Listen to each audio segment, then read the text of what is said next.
I thank you for your continued support.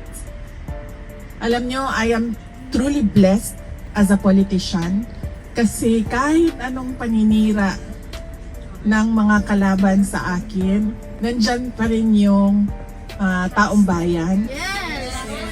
The trust is still The supporters from 2015, from 2016, from 2019, from 2022, nandyan pa rin kayo.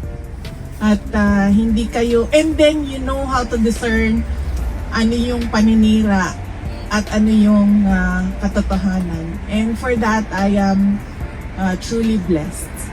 And as I said, I thank you on behalf as well of all my colleagues in the Office of the Vice President. Dahil isa lang naman ako ako lang yung muka ng Office of the Vice President. Pero yung trabaho sa opisina ay ginagawa ng maraming tao. And on behalf of my colleagues in the OVP, we thank you for your continued support and trust in our office.